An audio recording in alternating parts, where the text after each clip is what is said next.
Boa tarde. Balzac, Proust e Machado de Assis. Como vocês podem perceber, estamos em muito boa companhia nesta tarde. E para tratar desses três gigantes da literatura universal, eu convido a professora Glória Carneiro do Amaral, que nos falará sobre um texto crítico de Proust, intitulado Contre Sainte-Beuve. Após apresentar uma visão de conjunto sobre este escrito, nossa convidada deve se deter no capítulo dedicado ao autor da Comédia Humana. Glória Carneiro da Cunha é professora livre-docente aposentada da Universidade de São Paulo, mantendo ainda orientações no programa de pós-graduação da Faculdade de Filosofia, Letras e Ciências Humanas. Atualmente, leciona no programa de pós-graduação em Letras da Universidade Presbiteriana Mackenzie. Não mais. Oi? Só estou na USP agora. Está na USP? Então, olha, Só. corrigindo o lápis da professora Glória. É uma grande estudiosa da literatura francesa e da tradução de textos franceses em português e de textos portugueses em francês, de textos em português e em francês. Dentre seus muitos trabalhos relevantes, cito a revisão da tradução da obra de Balzac, trabalho empreendido por Paulo Ronay, e, como se não bastasse esse empreendimento colossal, cito a não menos colossal Navette Literária, obra publicada pela EDUSP, que lhe valeu o prêmio Jabuti. E, para quem não acredita, quando eu disse uma obra colossal de peso, de envergadura, eu a apresento aqui. O professor Gilberto Pinheiro Passos foi apresentado ontem pela minha colega Márcia Aguiar.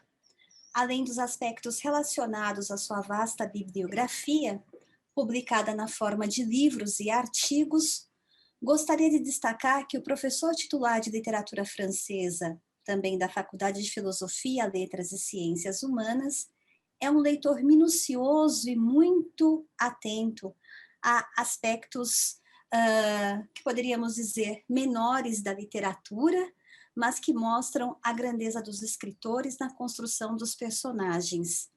Eu recordo a vocês que há 2 anos ele fez uma apresentação belíssima sobre os olhares, captando esses olhares nas personagens femininas de Machado e de Proust.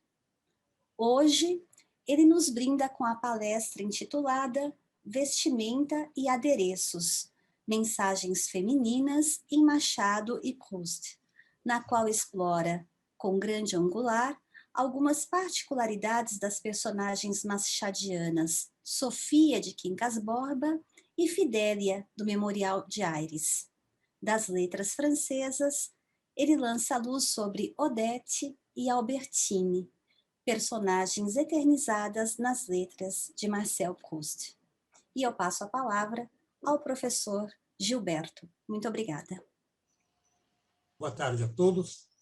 Primeiramente, devo dizer que eu, quando comecei a fazer esse trabalho, me senti um pouco ambicioso demais, porque são 4 personagens femininas e nós iríamos muito além do tempo. Então, eu resolvi fazer o seguinte: eu resolvi trabalhar com 2 personagens porque tem um ponto comum entre elas, que é a ascensão social. Então, uma personagem de Machado e uma personagem de Proust. De Machado, vamos começar por ele, uma personagem do romance Quincas Borba, que todo mundo conhece, chamada Sofia. Não é? Eu dei o nome a esse meu trabalho de Sofia, ou o corpo ostensivo, é o corpo que se mostra. Então, começando, a gente poderia dizer que a trama do romance tem realmente a sua origem num desequilíbrio decisivo em relação à vida pacata, restrita e corriqueira de Rubião. Qual seria? É a possível herança de Quincas Borba, o filósofo louco. Com a notícia da herança, Rubião inicia a migração para outro espaço, caracterizado pela diferença em relação à Barbacena e, sobretudo, pela lembrança de mulheres e vestimentas. Então, eu pediria ao Sérgio colocar o texto 1, que eu leio. De repente, surgiu-lhe este grave problema. Seria viver no Rio de Janeiro ou se ficaria em Barbacena? Sentia cócegas de ficar. Mas logo depois vinha a imagem do Rio de Janeiro, que ele conhecia com seus feitiços, movimento, teatros em toda parte, moças bonitas, vestidas à francesa. Resolveu que era melhor. Podia subir muitas e muitas vezes à cidade natal. E sabemos, então, que o problema é grave, como diz o narrador, porque coloca Rubião em desequilíbrio ainda mais agudo, tendo em vista o acicate do sexo. Por quê? Porque são corpos vistos, desejados, talvez interditos, realçados pela vestimenta e adereços, em verdadeira prolepse narrativa. Ou seja, nós vamos ver como, ao longo da obra, esta primeira parte vai reaparecer com muita importância.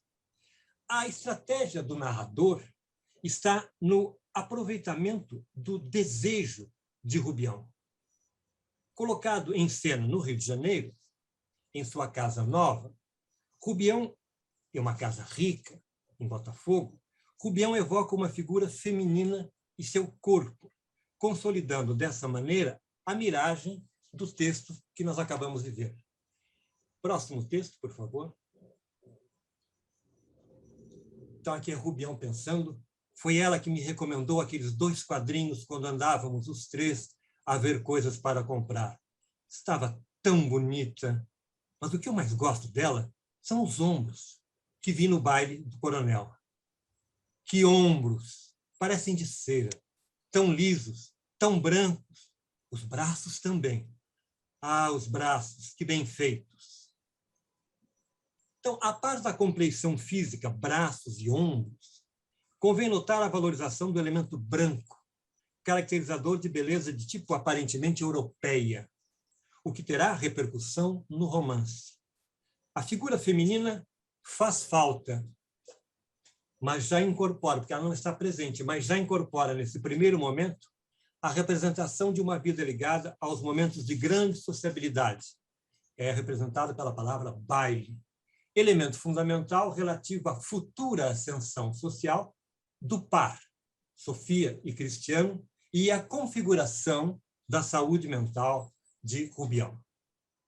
Então, agora vamos recordar, em termos de flashback, executado pelo narrador, ou seja, o primeiro momento em que Rubião se encontra com o casal.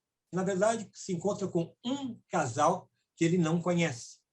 Ou seja, ele está vindo de Barbacena para o Rio de Janeiro. Próximo texto.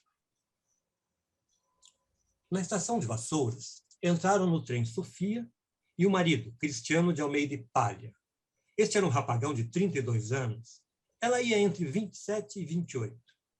Vieram sentar-se nos 2 bancos fronteiros ao do Rubião, acomodaram as cestinhas e embrulhos de lembranças que traziam de Vassouras, onde tinham ido passar uma semana.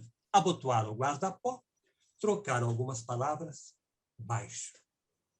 O quadro não é idílico, é prosaico e, sobretudo, indicativo da situação socioeconômica dos 2, pertencentes à pequena burguesia, haja vista ao meio de locomoção, além dos componentes da bagagem. Sabedores da herança de Rubião, que não resiste à tentação de contar, o casal torna os laços mais estreitos graças a contatos profissionais, demorados passeios para fazer compras e convites para jantar. O narrador interpreta para o leitor o conteúdo erótico das notações físicas, assim como a participação de Rubião no apuro daquela figura feminina. Próximo texto. Os olhos, por exemplo, não são os mesmos da Estrada de Ferro, quando o nosso Rubião falava com o Palha e eles iam sublinhando a conversação. Agora parecem mais negros e já não sublinham nada. Compõem logo as coisas por si mesmos, em letra vistosa e gorda. E não é uma linha nem 2, são capítulos inteiros. A boca parece mais fresca. Ombros, mãos, braços são melhores. E ela ainda os faz ótimos por meio de atitudes e gestos escolhidos. traja bem, comprime a cintura e o tronco no corpinho de lã, fina cor de castanha, obra simples, e traz nas orelhas 2 pérolas verdadeiras, mimo que o nosso Rubião lhe deu pela Páscoa. É tempo de um narrador nos dar mais informações sobre o marido, para que o quadro se complete. E um dado interessante, e mesmo inquietante, ou seja, a publicização do encanto feminino, se torne evidente, e o leitor tenha condições de aquilatar de modo mais pleno a abrangência da figura de Sofia, a qual se perfaz como elemento de sedução com a participação de Cristiano, que é muito interessante, é com a participação do marido. Próximo texto. O pior é que ele, Cristiano, despendia todo o ganho e mais. Era dado a boa chira, ou seja, boa carne, a boa mesa, reuniões frequentes, vestidos caros e joias para a mulher, adornos de casa, mormente se eram de invenção ou adoção recente. Levavam-lhe os lucros presentes e futuros. Ia muita vez ao teatro, sem gostar dele. Ia a bailes em que se divertia um pouco, mas ia menos por si do que para aparecer com os olhos da mulher, os olhos e os seios. Tinha essa vaidade singular para mostrar aos outros as suas venturas particulares. E aqui façamos justiça à nossa dama. A princípio, cedeu sem vontade aos desejos do marido, mas tais foram as admirações colhidas e a tal ponto o uso acomoda a gente às circunstâncias que ela acabou gostando de ser vista. Muito vista para recreio e estímulo dos outros. O narrador chega, inclusive, a comparar Cristiano a um rei da mitologia, rei Candaules, que, casado com uma rainha belíssima chamada Nícia, um dia chama o chefe dos guarda-costas para ver a beleza da mulher nua. Esconde os Giges atrás de uma cortina e ele vê a beleza da mulher, mas a mulher percebe que ela está sendo vista por Giges e ela, então, obriga este guarda-costas a matar o marido e casar-se com ela, porque ela, como rainha, não poderia ser vista por mais que um homem, e esse homem tinha que ser o marido dela. Então, como Giges já a tinha visto, ele matando o rei Candaules, ele tinha o direito a ser o marido dela.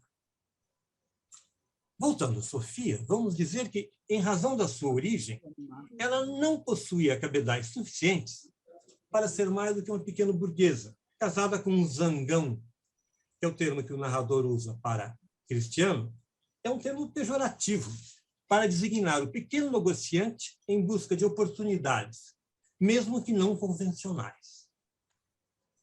Nós sabemos que a segunda metade do século XIX é de profundas transformações no Brasil, com incrementos industriais e comerciais. Cristiano é homem de seu tempo e do seu meio, buscando monetizações variadas com agudo sentido de posse, que se estende até a mulher. E o narrador chega a um pormenor agudo. Cristiano gosta de haver desejado por outros, uma maneira muito peculiar de valorizar seu pecúlio afetivo e sexual. Assim, o texto nos diz que decotava a mulher sempre que podia, como nós vimos, e até onde não podia, para mostrar aos outros as suas venturas particulares. Tudo isso vai de par com certa condescendência feminina em se ver exposta aos olhos dos outros. Ou seja, estratégia do narrador, porque aqui o leitor assiste ao deleite do incauto Rubião, que contempla com inegável volúpia algo que ultrapassa os limites do privado e se tinge de elemento público. A voz narrativa chega a se servir da expressão escancaroas, ao metaforizar os encantos físicos, seios e braços, como se fossem janelas de uma casa abertas ao passante. A moça acaba por se agradar, e não pouco, da situação. O leitor, dessa maneira, toma conhecimento dessa peculiaridade do casal ocorrida com o tempo. Desse modo, o narrador faz com que o leitor ganhe familiaridade com os fatos relativos a eles, mas Rubião não, pois é um novato nessa cena social. Assim, o fio narrativo se tece no sentido da crescente força da ilusão e encanto a nortear a personagem em muitos momentos. Texto 6, por favor. Sofia estava magnífica.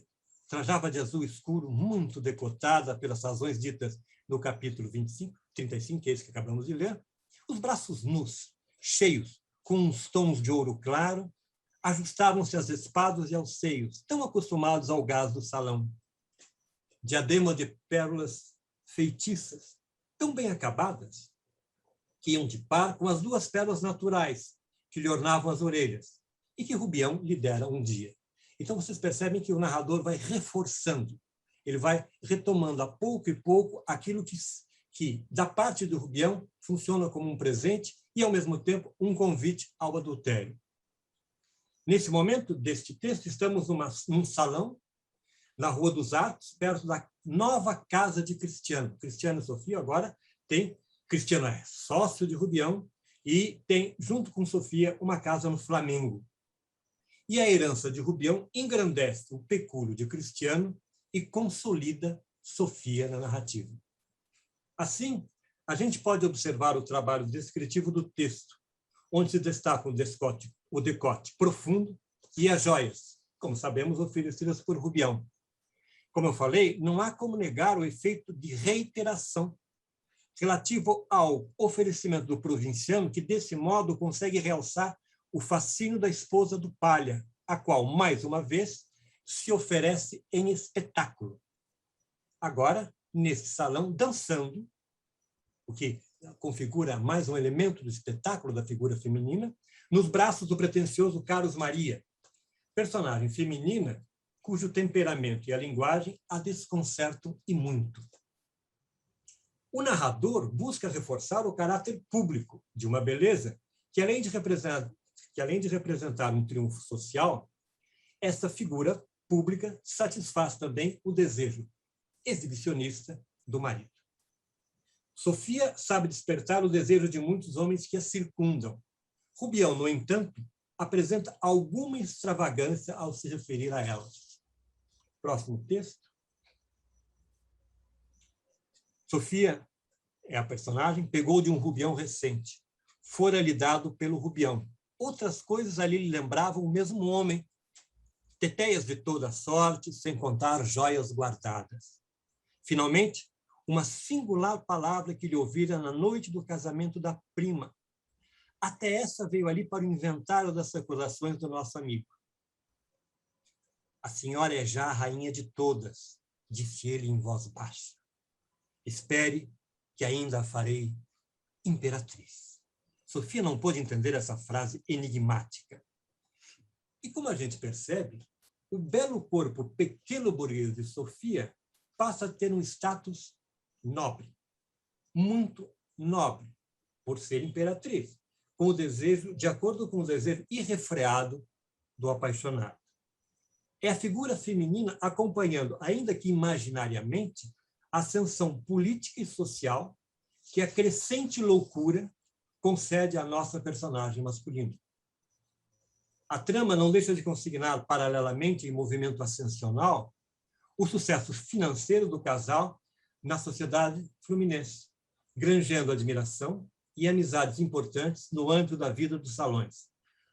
Por tais razões, império e sedução se mostram cada vez mais consistentes, tanto na vida real do casal Palha, quanto na mente cada vez mais ensandecida de Rubião, cuja fortuna inicial e rigidez mental se mostram em movimento descensional.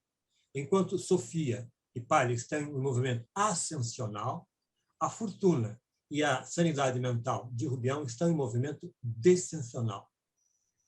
Perdendo a noção da realidade, como nós sabemos, ele imagina ser nada mais, nada menos do que Napoleão III, o imperador francês.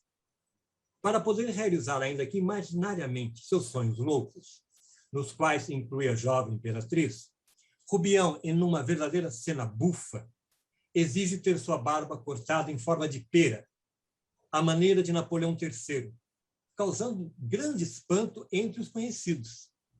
Desse modo, como ele diz, perfeitamente à altura da figura feminina, resultado de seus delírios, Rubião pode se permitir algumas coisas, como a intrepidez de um passeio de coupé, em que impõe sua presença de imperador a uma Sofia / Eugênia, entre apavorada e preocupada com as más línguas. Próximo texto. Napoleão não. Chama-me Luís. Sou o teu Luís. Sou o teu Luís, não é verdade, galante criatura? Teu. Teu. Chama-me teu. O teu Luís, o teu querido Luís. Ai, se tu soubesses do gosto que me dás quando te ouço essas duas palavras. Meu Luís, tu és a minha Sofia, a doce, a mimosa Sofia da minha alma. Como imperador francês, Rubião se faz figura pública, ou seja, anuncia suas manobras ligadas ao adultério. Ele torna aquilo que é particular algo público, só possível na vida das grandes personalidades políticas. É o texto 9 que vamos ver agora.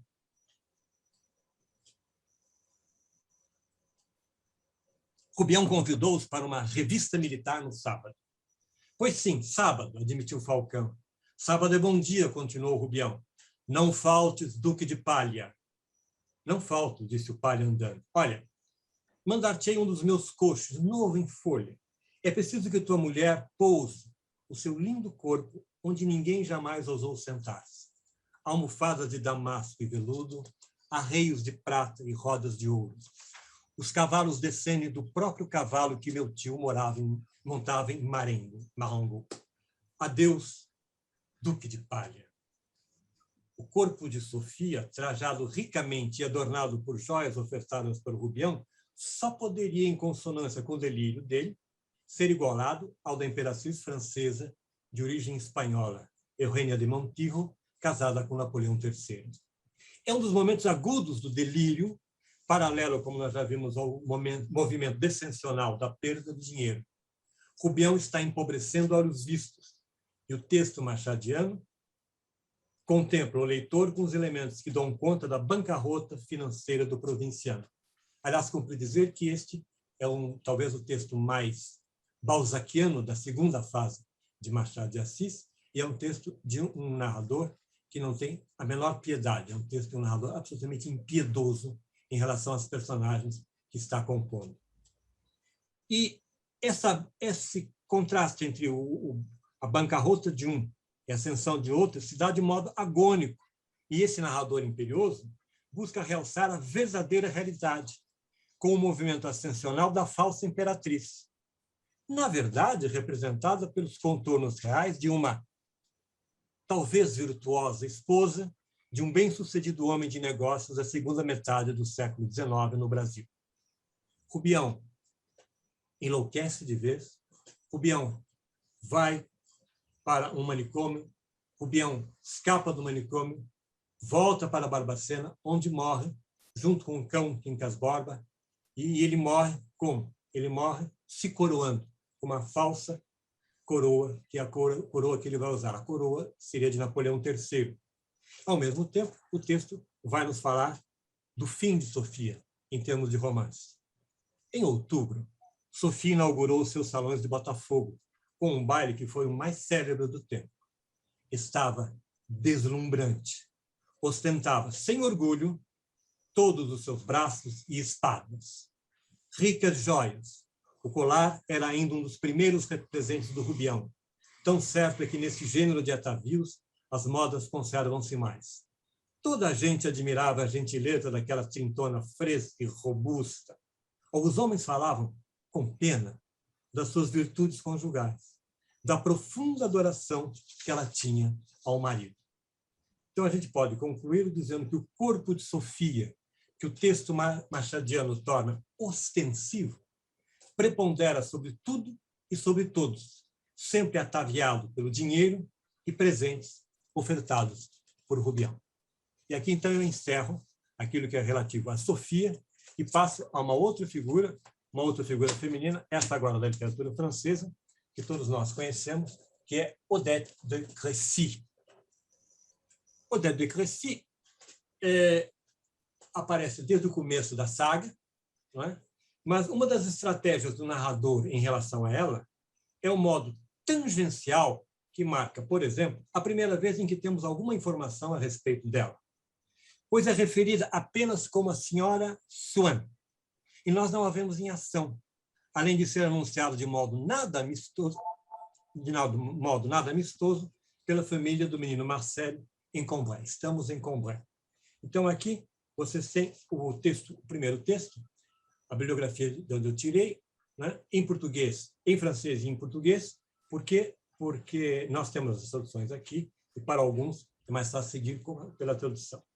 Então, eu vou ler a tradução. Em geral, o visitante era o Sr. Swann, o qual, além de alguns forasteiros de passagem, era quase a única pessoa que vinha à nossa casa em Combray, algumas vezes para jantar como vizinho, mais raramente depois que fizera aquele mau casamento, pois meus pais não desejavam receber sua mulher, outras vezes após o jantar de surpresa. Como outro exemplo da técnica de caracterização parcial e lacunosa empregada pelo narrador, vemos Marcel em visita inesperada ao seu tio Adolphe. Então, ele é recebido por ele unicamente, porque o tio não queria recebê-lo, unicamente em razão do pedido de uma voz feminina. Veja a estratégia do narrador. Fala-se de Odette, num segundo momento, é Odette que fala, mas nós não sabemos ainda quem é esta Odette. É uma visitante do tio Adolphe. Então ela diz, ora, deixa eu entrar só por um momento. Isso me divertiria tanto. Na fotografia que está sobre a tua mesa, ele se parece muito com a sua mamãe, tua sobrinha, a do retrato que está ao lado, não achas? Eu queria ver só por um instante esse garoto. O leitor, como eu falei, não sabe que se trata da mãe de Gilberto. Odette é representada metonimicamente graças ao som da sua voz. Por sua vez, já dentro da casa, o adolescente Marcel, sem compreender plenamente a conversa de Odette com o tio Adolphe, nota nela algo muito forte como impressão. A cor e o tecido da vestimenta, além de seu adereço, vestidos de seda cor-de-rosa e um grande colar de pérolas. O encarnado já estava presente nos cavalos e no cocheiro de Odette, e o rosa vem referendar a atitude entre elegante e snob da visitante. Por isso mesmo que a gente poderia dar a esse texto o título de Odette ou a figura vegetalizada. Porque a construção da personagem feminina já demonstra sua marcante ambiguidade, pois ela sempre oscilará entre o dito, o interdito e o não dito, o que manterá em profundidade o seu relacionamento com Swann. E por que a gente fala em figura vegetalizada? Nós temos que voltar no tempo. E é um estratagema também do narrador que corta a narrativa em Combray e volta para uma Paris anterior, a Paris na qual Swann vai conhecer Odette. E como um pretenso narrador em terceira pessoa, Marcel vai situar um salão. E neste salão está a origem da ligação entre Swann e Odette. E ela, então, vai passar a ser nomeada e abordada em pormenores mais consistentes. Esse salão é um salão muito estranho, o salão de Madame Verdurin. Sobretudo para quem conhece a cultura francesa, se a gente comparar com os grandes salões do século XVII, XVIII, XIX, e mesmo no início do século XX. Porque é um salão minúsculo, absolutamente obscuro, com regras algo peculiares, todas elas habilmente gerenciadas pela dona da casa, como, por exemplo, os habitués do salão tinham que ter como um credo acreditar que aquele salão era mais importante que o salão de princesas francesas. Como exemplo da pequenez social imperante, o narrador nomeia uma demi-mondaine, que frequenta assiduamente as reuniões sociais. É o texto 3, o próximo texto. Além da jovem esposa do doutor, estavam naquele ano quase que unicamente reduzidos. Embora a senhora Verdurin fosse virtuosa e pertencesse a uma respeitável família burguesa, extraordinariamente rica e completamente obscura, com a qual, pouco a pouco, fora cessando, por conta própria, quaisquer relações. Há uma pessoa quase do mundo galante, a senhora de Crécy, que a senhora Verdurin chamava pelo nome de batismo, Odette, e a declarava que era um amor, e a tia do pianista, a qual, pelo visto, devia ter sido porteira. Desde o começo, essa ambiguidade instaurada toma conta do enredo, que parece uma triste comédia de erros e desacertos, além de desfazer a imagem de Swann, aquele dandy ocioso, culto, volúvel e algo insensível. Ele a vê pela primeira vez no teatro, com ressalvas quanto à sua beleza, pois se o rosto e o corpo de Odette são atraentes, e é aí que vem a ambiguidade, que vai sempre caracterizar, o narrador insiste em configurar o rosto e o corpo de Odette prejudicados pelo vestido e pelo penteado, apesar de ela ser conhecida pelo apuro no vestir. O aspecto positivo da beleza surge ao lado negativo, colado à figura feminina, ou seja, sempre está presente a ambiguidade. Ambiguidade que não estará só no narrador. A ambiguidade estará na relação entre os dois e em tudo aquilo que Odette conta. É absolutamente ambíguo. Como nota a crítica proustiana, forte elemento de sedução impregnado no texto e a personagem de Swann é esse aspecto floral. Por isso nós podemos chamar esse meu texto de a figura vegetalizada, ligando Odette à sua casa. É uma casa muito particular, porque em meio a bibelôs, dromedário de prata, sapo de jade, globos e vasos chineses, destacam-se alguns elementos vegetais, como crisântemos, orquídeas e um tipo especial delas, as catleias, cuja forma e efeito simbólico propiciam ao narrador afirmar que, por vezes, Odette podia corar da indecência das flores, ou sentir um desejo irresistível de beijar o dromedário sapo, a quem chamava de queridos.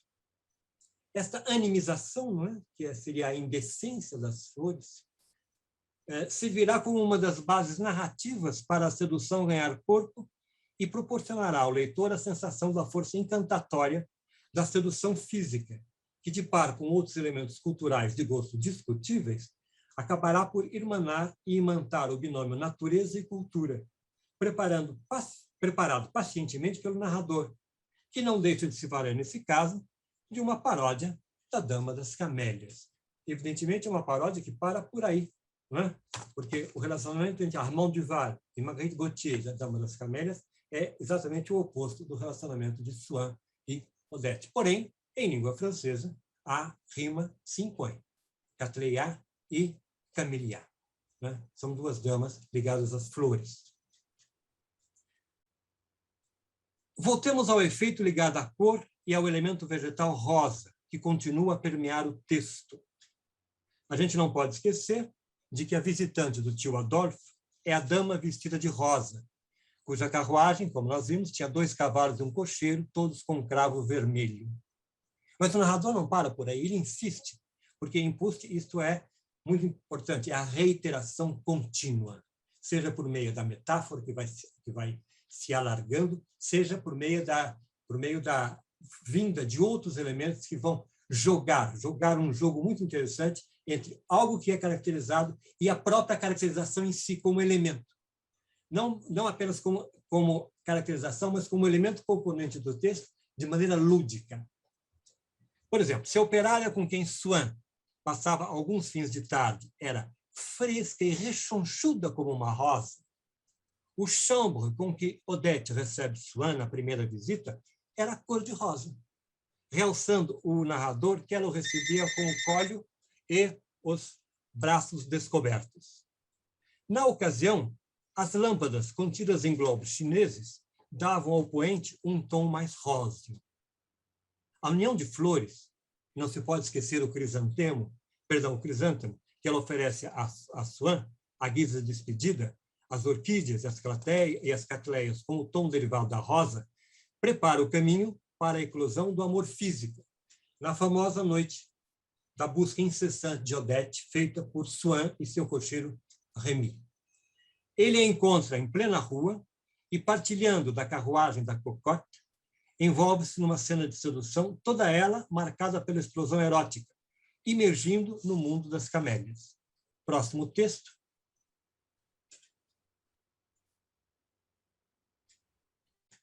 Tinha ela na mão um buquê de catleias.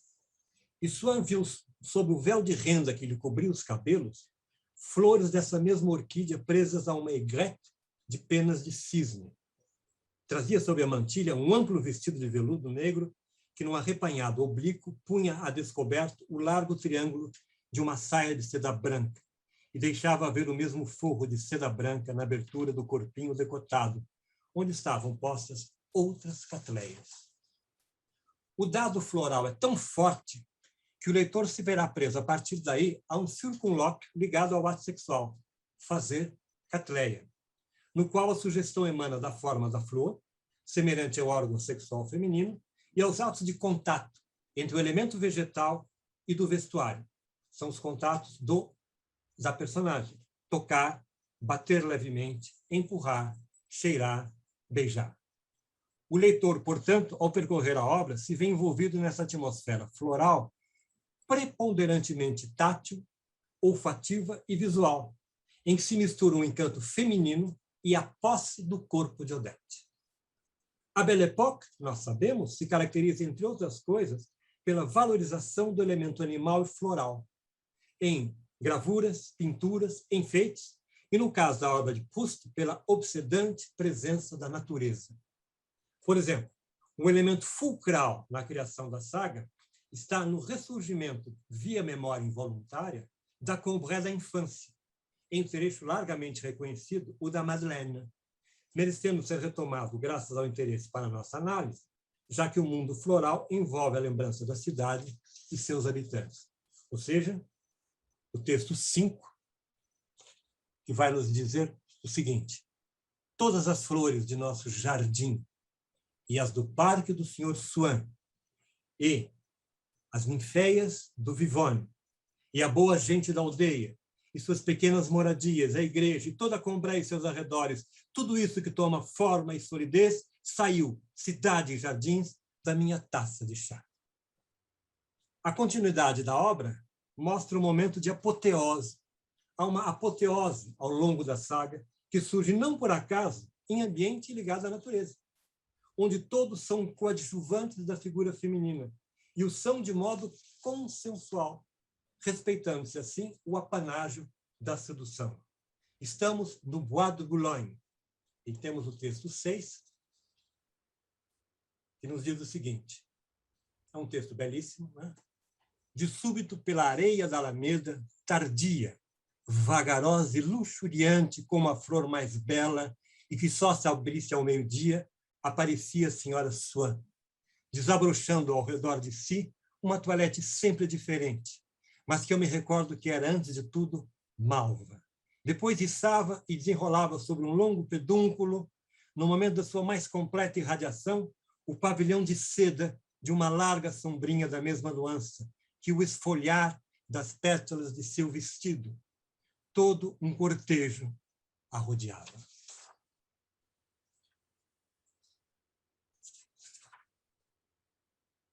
Nesse trecho que nós acabamos de ver, que é a apoteose, ou seja, nós temos uma Odette, que é uma flor, que é um elemento vegetal que aparece, que surge dentro de um bosque, né? O Bois de Boulogne, largamente frequentado e sempre cercado por uma pequena corte, entre os quais está o próprio Swann e um primeiro narrador, que é o jovem Marcel. E, nesse trecho, Odette ostenta sua própria história de sucesso mundano e familiar. A antiga cocotte está presente na figura da rainha da elegância, unindo tempos da sua trajetória. O leitor sabe quem ela é e o que esperar dela, e, sobretudo, as implicações de sua passagem pelo Bois de Boulogne, como um desfile da vitória, após tantos percalços vividos. Mas a saga continua e Odette não para por aí em sua trajetória, pois essa figura feminina não é apenas a mulher famosa do Bois de Boulogne, mas é também a mãe de Gilberta, na continuidade narrativa.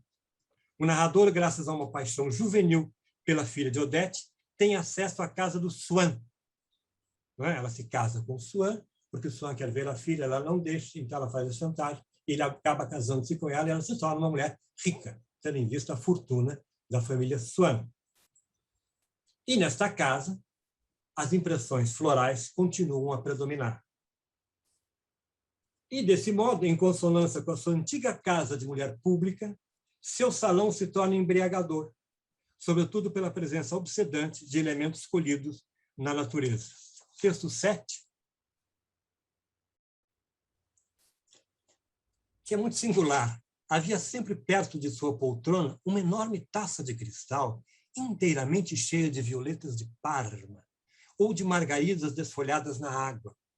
E o que parecia testemunhar aos olhos de quem chegava alguma ocupação dileta interrompida, como se fosse a taça de chá que a senhora Swann estivesse a beber sozinha, por puro gosto. Uma ocupação mais íntima até e mais misteriosa, tanto assim que tinha a gente vontade de desculpar-se ao ver as flores ali espalhadas, como faria por olhar o título do volume ainda aberto que revelasse a leitura recente e, portanto, o pensamento atual de Odete. E mais do que o livro, as flores viviam. Assim como Odete vive, nesse momento, a sua consagração como esposa de Swann, como a mulher do Bois de Boulogne, como a flor que aparece no Bois de Boulogne, na sua casa as flores também vivem. Em Odete, como a gente pode notar, o que se evidencia é a habilidade da disposição do mundo floral, que é transportado para a casa, para a indumentária e para o penteado. O narrador consegue identificar nos traços da senhora Swann um anteparo contra a passagem do tempo. Esse é um dado importante e que nós vamos ter que esmiuçar. Tal fato prepara, ainda que prematuramente, para o decorrer da obra, em que Odete submerge, reaparecendo tempos depois, sempre ligado em seus movimentos textuais à predominância do elemento físico. Assim sendo, a sua primeira caracterização, Dama Rosa, não deixa dúvidas se lida a posteriori quanto à força de adaptação demonstrada por suas transformações. Sobretudo porque, em termos de trama, tal figura feminina não é apenas, como nós já falamos, a mulher do Bois de Boulogne, mas temos que insistir, é também a mãe de Gilberto. Portanto, isso é fundamental, ela apresenta para o leitor várias denominações. É Odete, é a senhora de Crécy, é a senhora Swann. Após a morte deste último, ela se transforma na senhora do conto de Forcheville e, no final, na mãe da senhora Saint-Loup, que é Gilberto, avó, e ela, ao mesmo tempo, é avó da senhorita Saint-Loup, filha de Gilberto, e, finalmente, a amante do Duque de Guermantes. Nesse sentido, Odete é uma das figuras matrizes da obra, pois sua vida, seus mistérios e sua filha funcionam como ponto de partida para o desenvolvimento da própria condição de conhecimento de Marcel. O encanto da mulher Rósia, a história de seus amores com Swann, que o narrador se vê obrigado a contar em pormenores reveladores e sugestivos, ciúme, carência revelada pela ausência noturna de Odete, interesse por um ambíguo ser de extração social inferior, permeiam a relação do narrador com o mundo e com Albertina, coalhado de preconceitos, né, de que Odete e Gilberto, num primeiro momento, são vítimas. O penúltimo encontro de Marcel com Odete se dá durante a festa na casa da princesa de Guermantes. Quem é a princesa de Guermantes nesses últimos momentos do romance? É Madame Verdurin. É Madame Verdurin que se nobilita graças à sua fortuna, como dito no comecinho, como nós vimos, vinha de uma família riquíssima, mas absolutamente obscura, e a Madame de Guermantes, a senhora de Verdurin, ela sabe que o príncipe de Guermantes está falido por causa das suas malversações financeiras, dos seus investimentos mal feitos, e pelo fato dele ser germanófono, e ela se casa com ele, trazendo a ele o dinheiro, e ele traz a ela aquilo que ela mais queria, que era ter um salão como princesa. Não é? E Odete frequenta esse salão. Então, na verdade, este matrimônio se dá tanto de Odete com Swann, e mais tarde da sua filha, assim como da princesa de Guermantes, da Madame Verdurin, com o príncipe de Guermantes, se dá dentro do mesmo espírito das reuniões a socorrer financeiramente a uns e nobilitar os outros. é ainda o aspecto físico e floral que é trazido à vista do leitor. Vamos ver o próximo texto. Tão milagroso é o aspecto da senhora de Forcheville que nem se poderia falar em rejuvenescimento, e sim em reflorescimento, conseguido à custa de carmins e tintas ruivas. E justamente porque não mudara, não dava a impressão de viver. Parecia uma rosa esterilizada. Voltamos, então, à primeira cena em que Odette funciona como protagonista, na casa do tio Adolphe. Ela é la dame en rose. Com toda a carga que o tema da rosa pode propiciar aos que conhecem a literatura francesa. Então, para os leitores iniciais de Proust, sem sombra de dúvida, uma figura que está ligada à rosa é uma figura votada à decadência, mas que, ao mesmo tempo, traz em si toda a beleza da juventude, traz em si todo o encanto e a sedução que atrai o olhar. A rosa que atrai o olhar, a rosa que atrai o tato e a rosa que atrai, inclusive, a sensações físicas mais profundas. Não é? E isto se dá na poesia francesa desde o tempo em que não chamava ainda poesia francesa, mas era a poesia romana. É o caso de Ausônio, um poeta do século III depois de Cristo, nascido em Bordeaux, que foi o primeiro que aproximou as rosas da beleza que dura pouco na mulher. Ausônio no poema De Roses Nascentibus. Ou, se vocês quiserem, os mais conhecidos, Ronsard, Malherbe, Corneille, tudo isso permeado também pelo tema da força destruidora do tempo. Dessa maneira, não são só as orquídeas que têm importância no conjunto floral, mas as rosas também, tendo em vista a sua presença na saga e na figura de Odette. E por que eu digo isso? Porque Odette funciona muito bem como símbolo da transformação sofrida. Porque no fim da saga, por ocasião da festa da princesa de Guermantes, o Marcel pode contemplar a passagem do tempo. É o momento da passagem do tempo. Todos estão velhos, inclusive o Marcel. Mas nas figuras presas a Odette se contempla a passagem do tempo. Como? Nós temos Odette, a avó, nós temos a filha dela, Gilberta, e temos a filha e a neta dela, que é a senhorita de Saint-Loup, figuras indicativas da inserção das personagens no tempo, que agora é um tempo inclemente para a cocotte. E o texto, inclusive, antecipa certa demência de Odette, prenúncio da morte. Tal como as flores, que vão morrer. Não é? Odette é o texto 9. Não devia, portanto, coitada, manter-se em forma por muito tempo. Menos de 3 anos mais tarde, numa sua redada por Gilberto, eu a veria não caduca, mas um tanto enfraquecida, mentalmente, incapaz de esconder sob a máscara impassível o que pensava, mas talvez nem pensasse. Tal figura feminina que percorre boa parte do texto, marcado por sua ascensão por meio de astúcias e encantos de mulher fatal, é, em termos narrativos, a origem da fusão dos dois caminhos. Por isso que a gente pode dizer que Odette é a verdadeira flor que frutifica, porque ela é a origem dessa fusão dos dois caminhos, o caminho de Swann e o caminho de Guermantes. A transformação em senhora de Forcheville, consolidando fortuna e nível social, possibilita de modo mais cabal a apresentação à sociedade da filha Gilberta, que, por sua vez, se torna uma riquíssima herdeira, ainda mais rica que a mãe, haja vista a fortuna que herda não só do seu pai, Charles Swann, mas de outras parentas também riquíssimas de origem judaica. Não é? Contrariamente a Balzac, que gosta de mostrar como as pessoas ganham dinheiro, Proust vai mostrar como as pessoas desfrutam do dinheiro recebido por herança. Não é? E isso faz com que esse desfrute se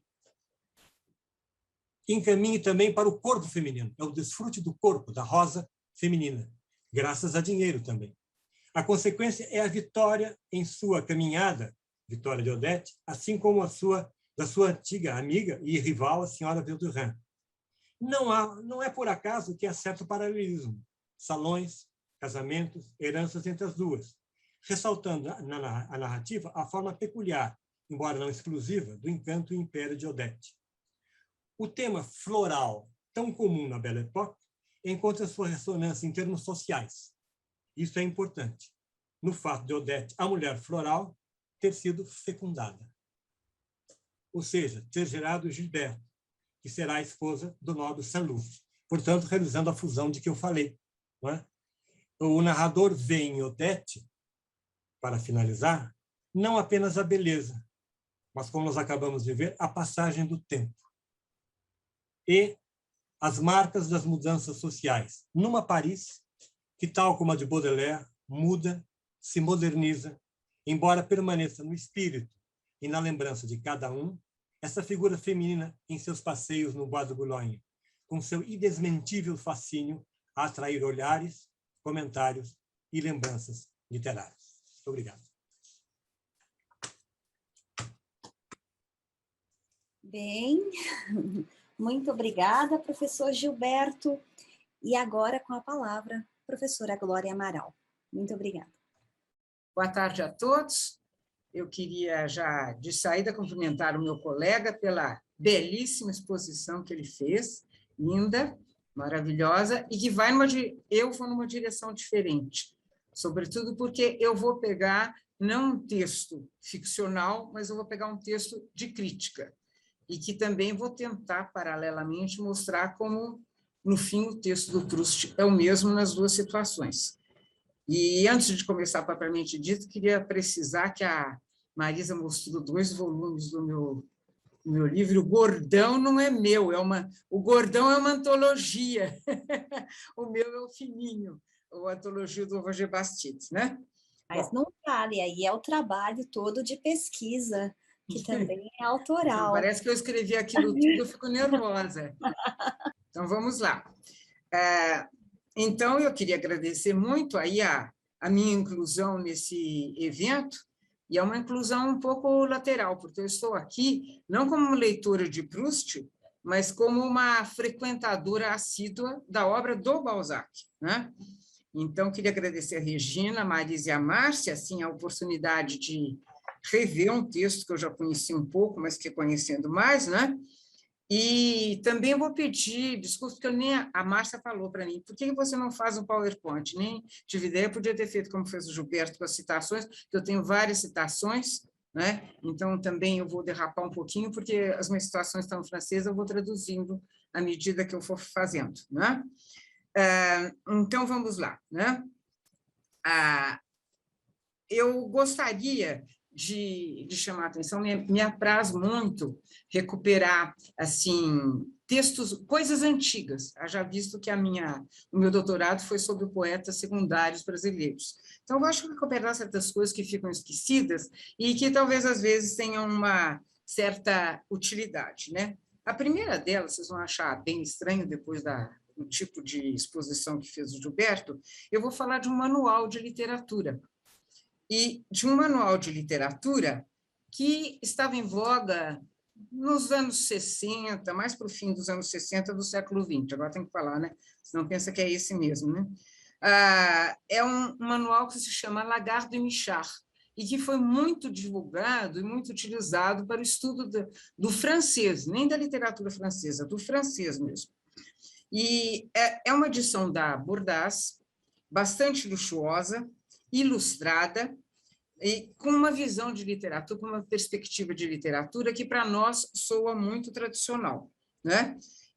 Estruturada no que se chamava morceaux choisis, trechos escolhidos, né? Então, você tinha uma apresentação da época, você tinha quadros históricos muito bons, e você tinha a biografia do autor e depois uma introduçãozinha sobre a obra e um trecho da obra. Na verdade, trata-se de uma alentada antologia feita em vários volumes que contemplavam desde a Idade Média até o século XX, né? Essa expressão morceau choisi era muito conhecida na época, né? Muito popular. Os volumes são divididos por séculos. E eu tenho um pouco de preocupação com o fato de se divulgar digamos, o acontecimento histórico, porque muitas vezes depois, vou dar um exemplo, que não tem nada a ver aqui conosco, mas tem, o 11 de setembro. Se a gente fala 11 de setembro, hoje em dia, todo mundo sabe do que se trata.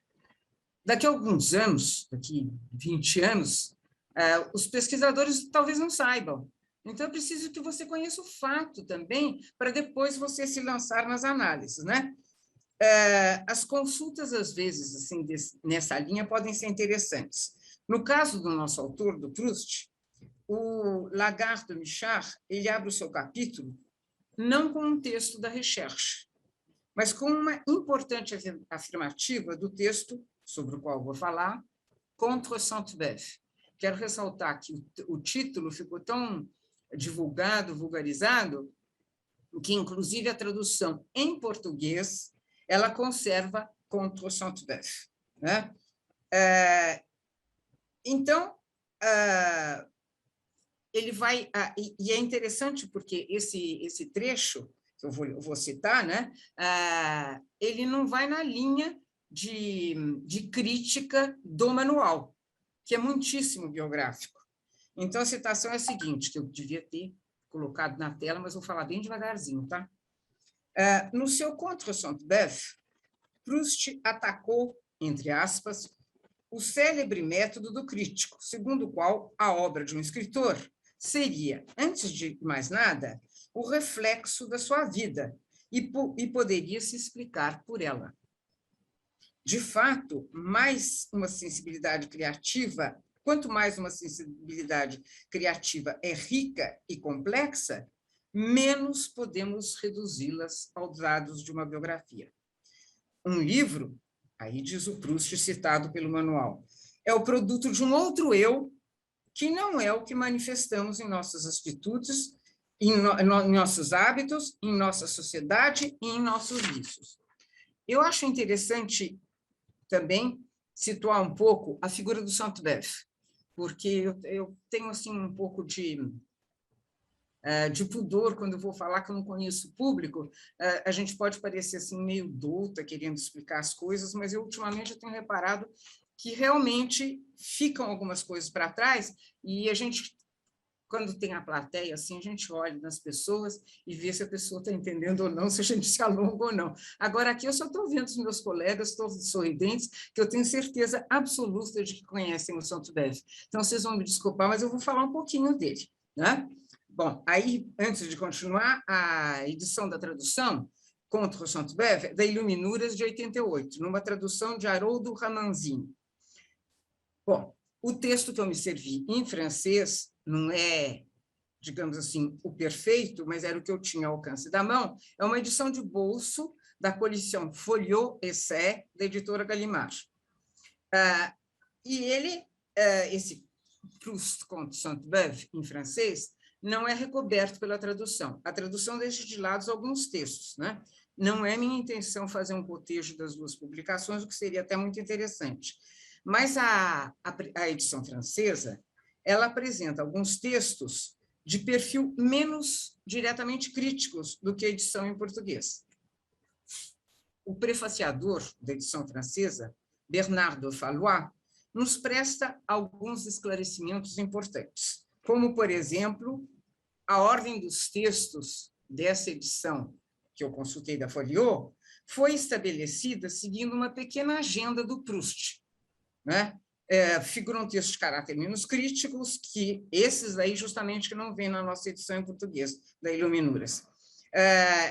Mas eles nos interessam e muitas vezes dizem respeito direto a Sainte-Beuve.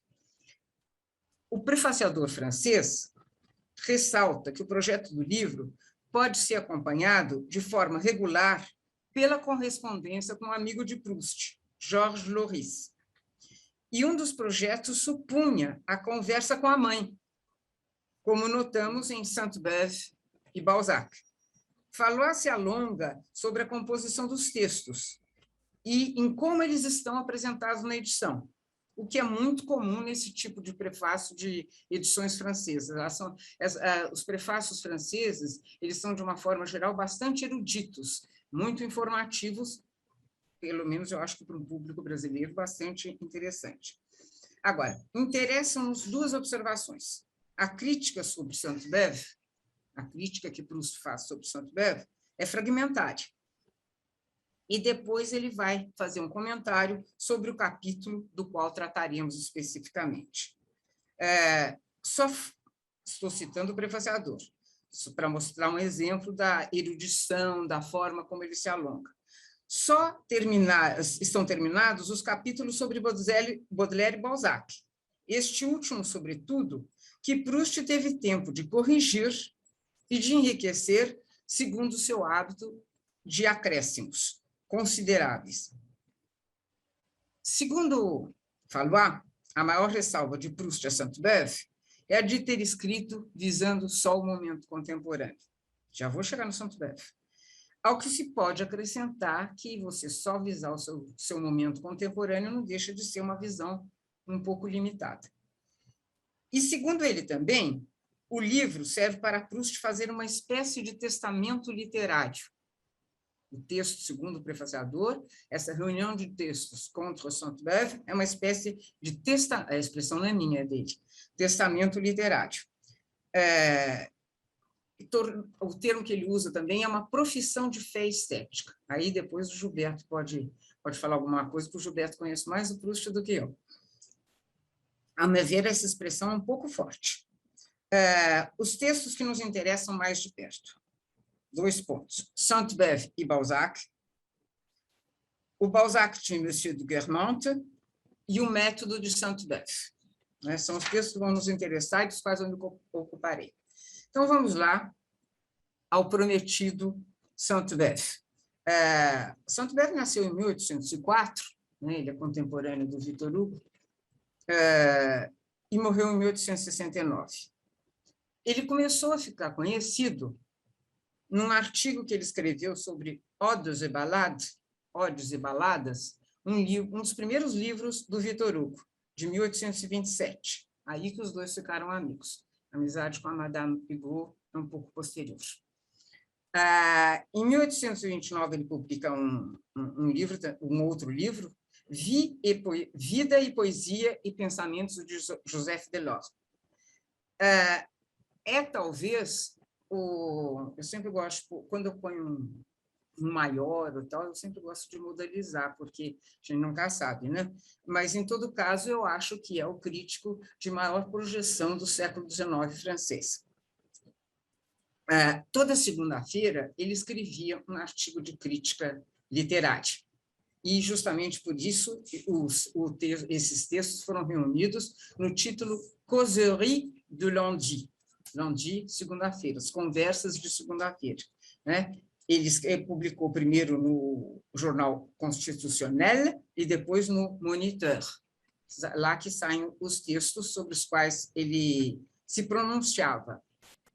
E, quando ele se pronunciava, havia assim, um certo regime de terror, as pessoas ficavam apavoradas, que a opinião dele era fundamental, né? E uma pessoa que ele deixou, sabe, que procurou muito, tentou que ele escrevesse um artigo sobre ele, e ele sempre escapou de lado, foi o Baudelaire, né? Para ver se o reabilitava depois do processo, né? Então, através da obra, ele busca traçar biografias e retratos literários, que o termo em francês seria portrait littéraire. Então, aqui, os colegas que estão habituados com o francês, a gente acaba acostumando de tal forma com o termo portrait littéraire, que parece que falar em retratos literários é outra coisa completamente diferente. Agora, esse livro do Sainte-Beuve teve muitas ressalvas, mesmo entre manuais bastante tradicionais. O Lançon, que é também, por isso que eu às vezes fico pensando que talvez algum candidato a mestrado poderia, por exemplo, fazer um estudo desse Lagarde de Michard, desse belo, que, mesmo que tenha caído, assim, digamos, em desuso essa visão de literatura, é um trabalho alentado e bastante importante, né? Então, o Lançon, também outro manual tradicional, né? Aí o Lançon é de 1857, ele nasceu em 57 e morreu em 34. Segundo o Otto Maria Carpeaux, ele é um manual didático de primeira ordem, né? E acabou, o Lançon reforça essa ideia de que o Sainte-Beuve converteu a biografia na essência da crítica literária. E é claro que aí, ele falando dos contemporâneos, uma coisa que se lê muito sobre o Sainte-Beuve é que o trabalho dele sobre o classicismo, sobre o que vinha antes, é bastante interessante, que ele, digamos assim, contraria um pouco a nossa visão, é no trabalho sobre os contemporâneos, porque é óbvio, se ele se baseava na figura do homem, na biografia, ele tinha mais conhecimento e mais intimidade com a vida dos autores, né?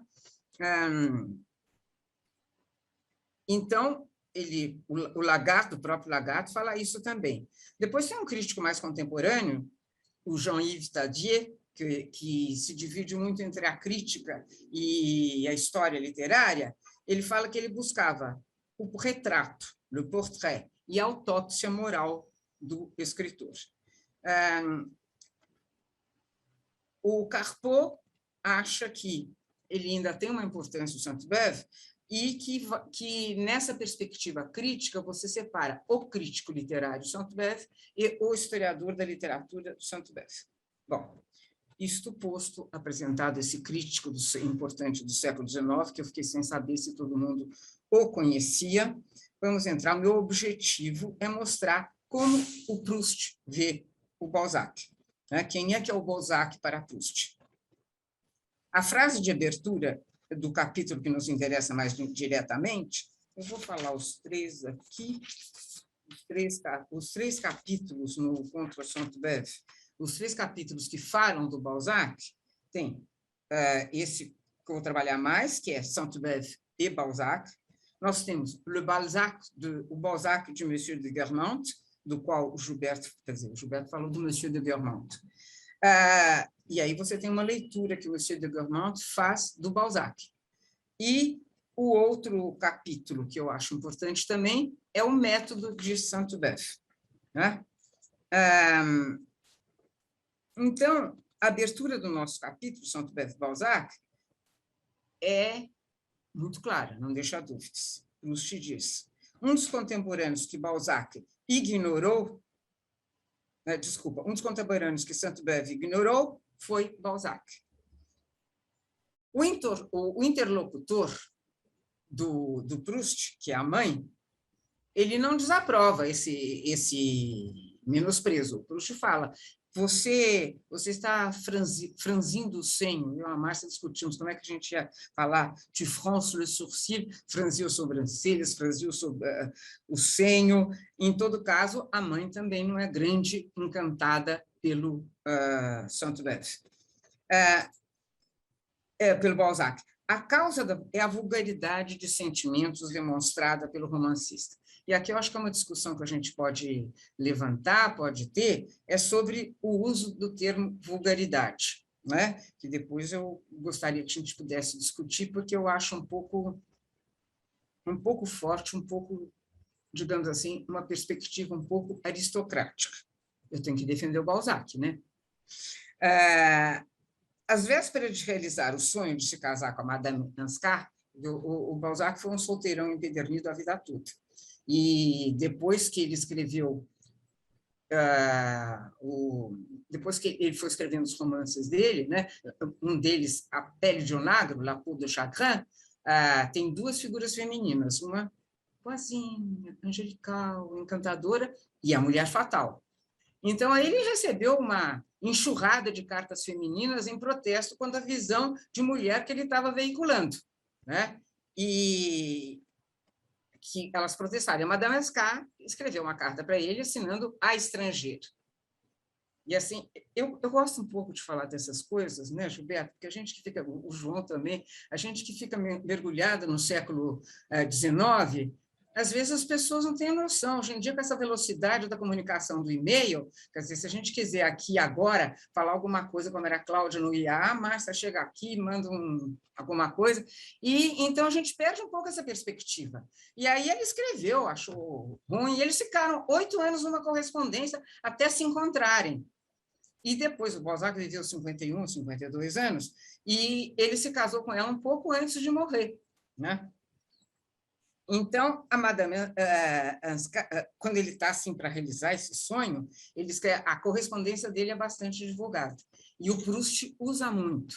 E temos que, aí eu tenho que fazer um parênteses, que é que o Proust leu muito bem o Balzac e a correspondência do Balzac. E tudo é citado de forma bastante extensa, por isso que eu estou assim, me penitenciando que não escrevi todas essas citações. Bom, então, ele exalta, o Balzac exalta na Madame Lascar, o seu amor de longos anos, sua noiva com quem ele vai casar, ele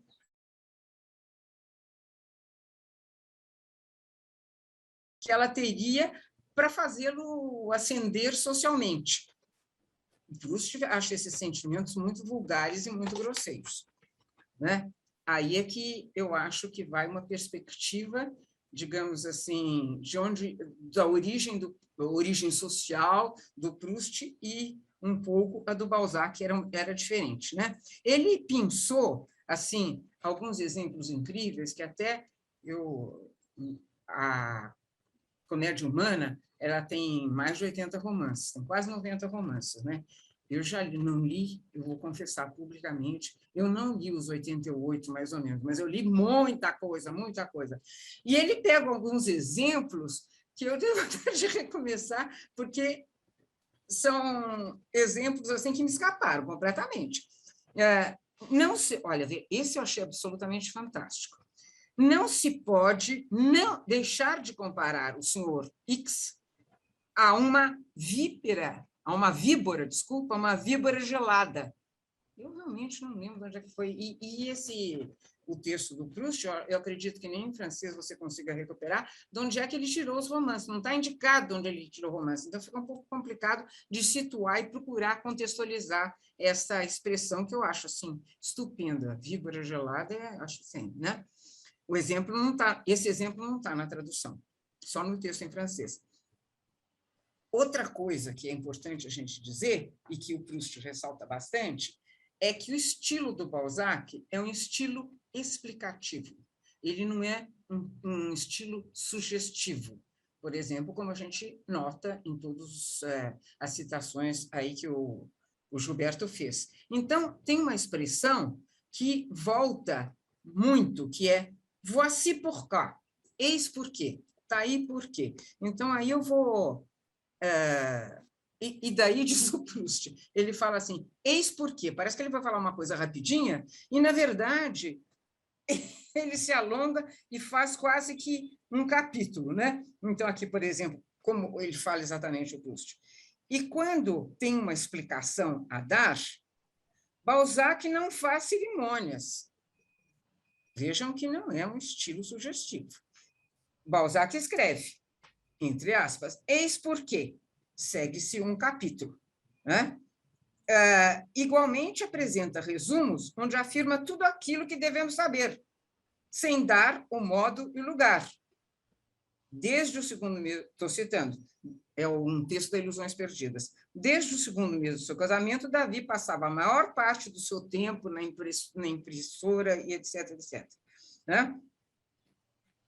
Então, ele vai explicando tudo que ele vai apresentando.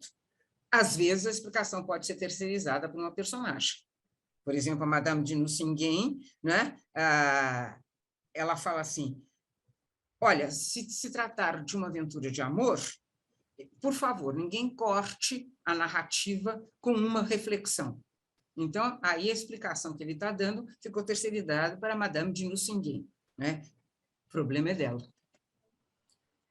Podemos acrescentar que as personagens de Proust podem também, Gilberto, depois você me ajuda, hein?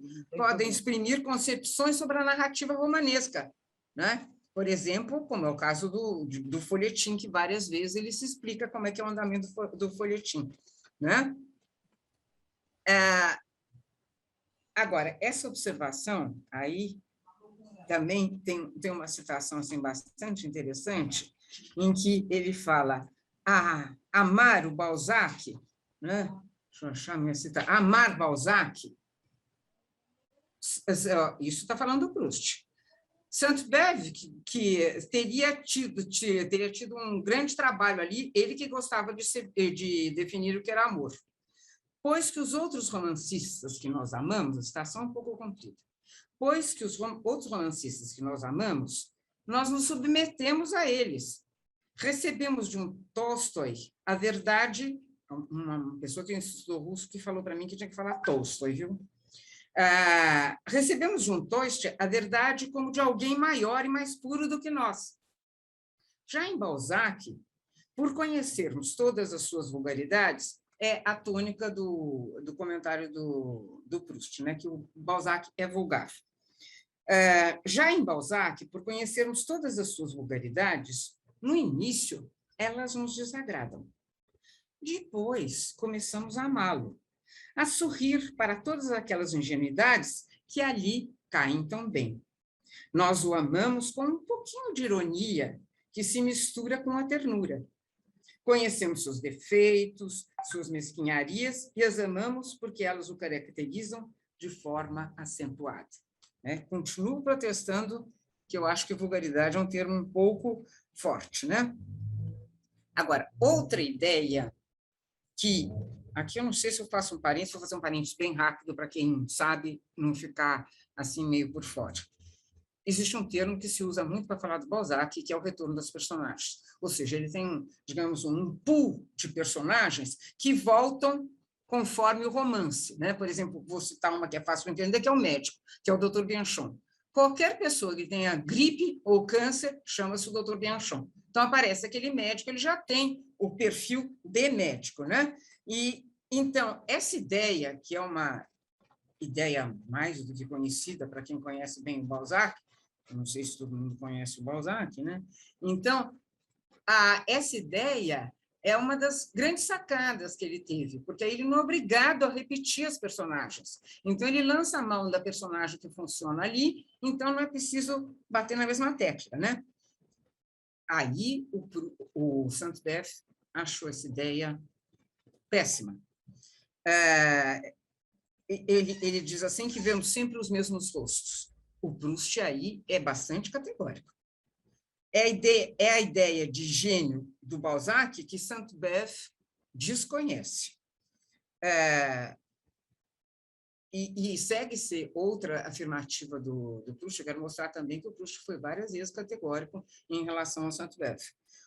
As outras críticas de Sainte-Beuve não são menos absurdas.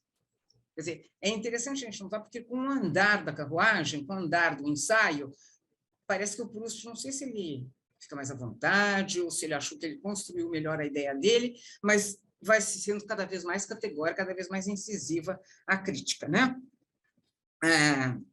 A discordância sobe de tom, né? E ele concorda que o que ele acha de mau gosto é genialidade. Outro ponto. Parece a Sainte-Beuve que há na obra de Balzac uma multiplicidade exagerada que acaba gerando uma confusão. O Proust vai achar que aí é que está a grandeza do Balzac, essa multiplicidade e essa variedade com que ele explora a vida humana, né? Proust nos mostra também o que pode trazer esse deslizar entre a vida e a obra, que ele até levantou sobre o Balzac, porque ele, sobretudo, ele mostra, né, na carta que ele comenta sobre a Madame Mascart, como que o Balzac da correspondência e o Balzac da ficção é quase que o mesmo. Aquilo desliza de uma forma assim muito homogênea, né? Então, o que ele consegue? Ele traz aqui essa ideia que essa multiplicidade revela uma espécie de valor literário, estou citando, de mil coisas da vida que até esse momento nos pareciam absolutamente sem importância. E é a visão do Balzac que vai fazer, segundo Proust, com que a gente preste atenção a certos elementos da vida. Digamos que, segundo Proust, o Sainte-Beuve derrapou em relação ao Balzac de cabo a rabo, né? Porque ele seguiu o seu sistema. Em lugar, Aí a frase é do Proust. Em lugar de falar da mulher de 30 anos de Balzac, ele falou da mulher de 30 anos fora do Balzac, né? E nesse momento que a gente vai ver, através das citações e tal, o leitor, que é o Proust, né? Agora, outro Balzac que aparece sob a pena do Proust é o Monsieur de Guermantes, que tem, no romancista, um interesse de imaginação, termo do Proust, e de observação. Se, por um lado, o Monsieur de Guermantes vê nas histórias de Félix de Vandenesse uma distração, por outro, ele admira a precisão da observação do romantismo. A vida do romancista, desculpa, a vida dos avoués, acho que a gente pode chamar os notários, a vida dos notários, um estudo preciso, é exatamente isso. Eu conheci, diz o Monsieur de Guermantes, eu conheci essas pessoas, eu tratei com elas. É exatamente o que a gente vê em César Berroteau, em Les Employés. Após todas as ressalvas feitas a Balzac pelo homenageado do dia, eu gostaria de falar também eu pulei um pedacinho aqui, vamos voltar para esse pedacinho. Desculpa, eu me atrapalhei aqui nas minhas folhas, mas eu retomo, eu acho que vai dar para ficar entendido. Não é por acaso que o Proust, de todas as mais de 2.000, somos cerca de 2.400 personagens na Comédia Humana, ele evoca o Rastignac, que é uma revista emblemática e de sucesso. Porque nós temos outra revista bastante conhecido, que é o Lucien de Rubempré. Mas o Lucien de Rubempré é a revista que é carregado no colo e que nem assim ele consegue se virar.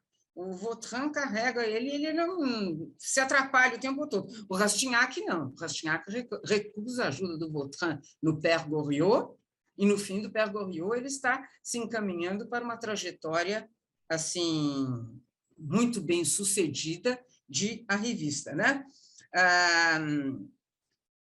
E, segundo Proust, o Rastignac é um personagem tomado pelas mais baixas ambições, né? Nós temos que reconhecer uma coisa, que existe uma persistência no ponto de vista do Balzac, porque os textos mais para frente continuam mantendo o Rastignac como uma revista, não é? E no texto do Père Goriot, quando a Madame de Beausient, muito fina, aristocrática, uma dama da sociedade, quando ela vai dar os conselhos de arrivismo para o Rastignac, ela fala, olha, você tem que fazer a corte a uma dama da sociedade, e ela precisa ser bonita, jovem, rica e elegante. E é o que ele vai fazer, ele vai seguir isso, né? E outra coisa que o Proust, para a qual o Proust é muito atento, é, digamos, a coerência narrativa. E não sei se vocês se lembram que tem uma frase do Rastignac, depois que ele ouviu a Madame de Beausient, dizendo, olha, você tem que fazer isso, aquilo, se você quiser ter sucesso e tal. Você tem o discurso do Vautrin, que é muito mais cru, muito mais direto, né? E aí o Rastignac fala, nossa, ele falou a mesma coisa que ela falou, assim, com tournure, com certos dedos, ele fala de forma crua, né? E também tem outros conselhos de arrivismo que são dados pela Madame de Morcerf, que é a personagem feminina principal do Lírio do Vale, né? E ali é uma senhora muito católica, casada, que tem aquele amor, que o Gilberto falou de flores, né? Aí nós temos no Lírio do Vale uma linguagem das flores que representa toda a corte que o Félix de Vandenesse fazia a Madame de Morcerf. E, inclusive, um dos livros de crítica da Leila Perrone Moisés chama-se As Flores da Escrivaninha, baseado num termo deste romance, né? Então, a Madame de Morcerf, ela vai dar os conselhos todos e ela fala que as trilhas do arrivismo estão camufladas você tem que ter sucesso honestamente e cristamente. Coerência, um ponto para o Balzac. A coerência narrativa, a inteireza da personagem ficcional foi mantida, né? Eu acho que toda essa insistência, né, do Proust vem também de uma visão mais aristocrática que a visão do Balzac, né? E o Balzac, segundo o Proust, ele coloca no mesmo plano o triunfo da vida e o triunfo da literatura, né? Em que não tem uma demarcação entre a vida real, né? Eu estou aqui procurando um texto em que ele vai justamente falar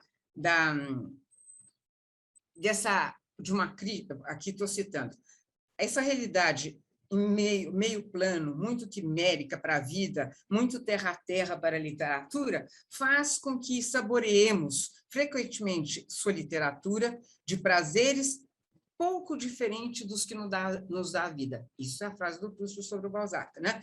E ele também, ele vai, num certo momento, falar de dois, e isso também é fundamental, ele vai falar de dois condes que estão conversando, e os dois estão se tuteando.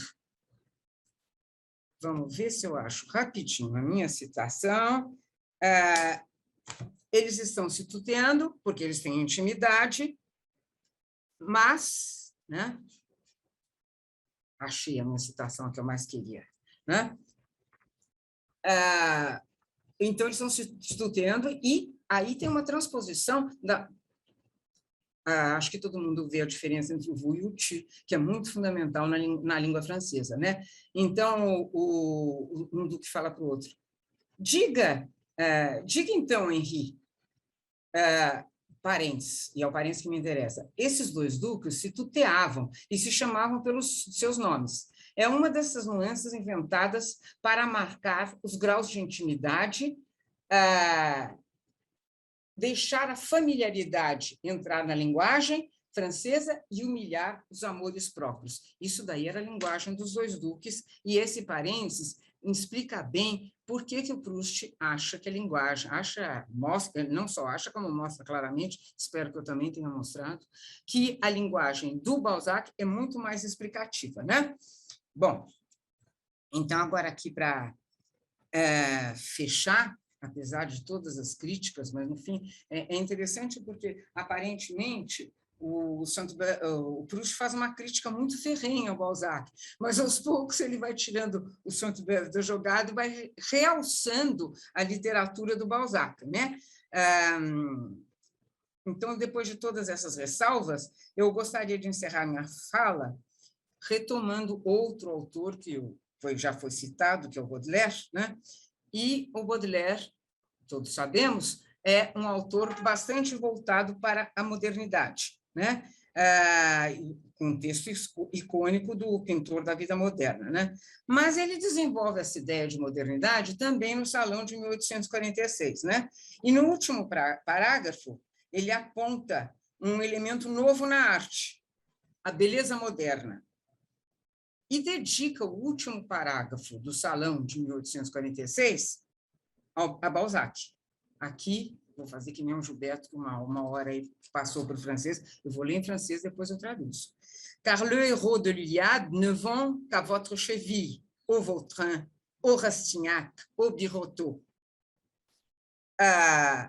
Et vous, ô Honoré de Balzac, vous, le plus héroïque, le plus singulier, le plus romantique, le plus poétique, c'est bem do Baudelaire, né?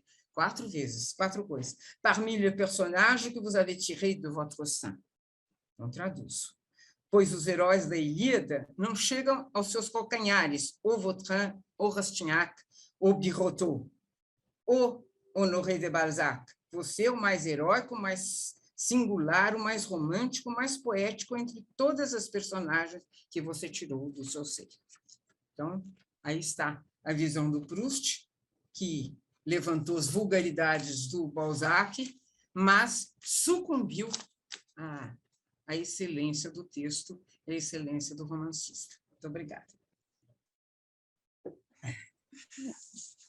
Eu gostaria de fazer assim algumas observações, porque, de fato, foram duas aulas, né, que nossos mestres nos deram, não é? E eu, assim, converso muito, tanto com o Gilberto quanto com a Glorinha, e as nossas conversas têm muito de literatura, muito de brincadeira também, mas muito de literatura. Eu sei que o Gilberto, durante algum tempo, estudou o tema da mulher fatal, não é? Essas mulheres que levam seus apaixonados à loucura e à morte. Hoje ele falou sobre a beleza de Sofia, né, os seus braços, os seus ombros, enfim, como que ela acaba seduzindo Rubião, mas não lançou mão, digamos assim, desse conceito da mulher fatal. E eu gostaria que ele falasse um pouco sobre isso, porque ele é um especialista nessa questão, pode estabelecer uma série de paralelos, né? Então, seria essa a questão para o Gilberto. Faço a da Glorinha agora ou depois que ele responder? Eu acho que nós poderíamos fazer todas, não é? Uma primeira rodadinha. O que vocês acham, Glória, Gilberto? Fazemos uma primeira rodada aqui. Faz. Talvez se ele fizesse a pergunta e fosse respondido, talvez fosse mais interessante, não sei. Então, tá bom. Então, o professor Gilberto responde e depois formulamos para a Glória. Então, tudo bem.